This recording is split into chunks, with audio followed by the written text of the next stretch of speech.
But let's go back now to one of our top stories. As you can see, breaking news on the side of your screen at the bottom as well. President Cyril Ramaphosa will address the nation in a short while. This is, of course, around 8 p.m.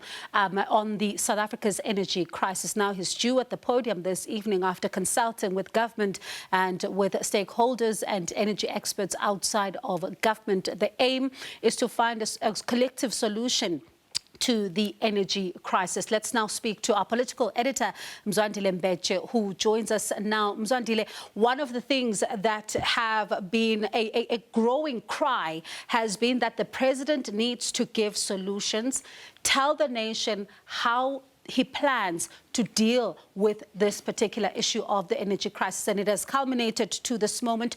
Do we know who he has been consulting with? Well, a very good evening to you, Bongi, and the viewers. We do indeed know who he's been consulting with. So what he decided to do was to consult as broadly as possible. Remember, during the COVID times, what he would do is that before making any major announcement, he would then speak to all the stakeholders.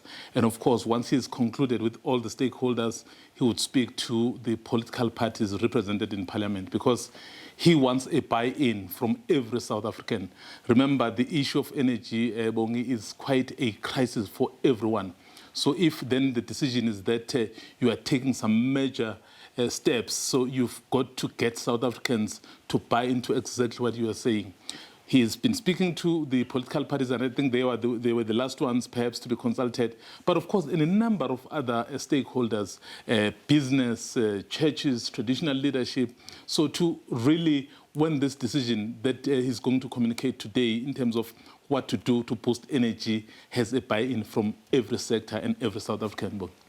And Mzwandile, one of the, the other important conversations is that this needs to be a long-lasting solution, because the issue of Eskom has been one that we've watched over time. I mean, South Africans being subjected to load shedding for over a decade. And surely what is put in place tonight has got to be one that is going to stick, and a solution that South Africans are going to really welcome, as you say, when it comes to resolving this issue of energy once and for all. Oh, certainly. I think South Africans have really run out of patience, because remember, his main priority and what he wants to achieve as the president is to create conditions of the economic growth, is to create conditions where jobs will be created. But then the question is, how do you do that when your own electricity supply is not reliable? So it basically defeats the whole purpose. So after consulting with a number of stakeholders, so he ought to come up with measures really that will be drastic, whether he's announcing things around certain emergencies that must be taken. So he has to do it, because at the end of the day, it can't continue like this. Clearly, the fact, Bongi, that he has delayed this much, he told us more than 2 weeks ago to say, in the coming days, I'll be making an announcement.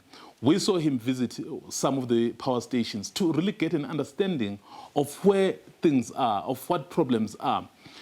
We expect nothing less than some assurance that something is being done to deal with this thing quite decisively once and for all. Yes, it doesn't mean that after him speaking tonight, so there'll be no load shedding, but at least South African would want something that they can rely upon, or even time frames to say, okay, we understand you're still sorting things out, but by end of August, I'm just making an example, by end of August, from there, you're never going to be experiencing anything like this.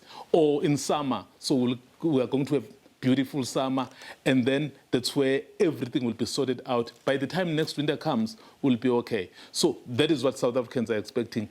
Anything less than that, Bongi, it will be very difficult.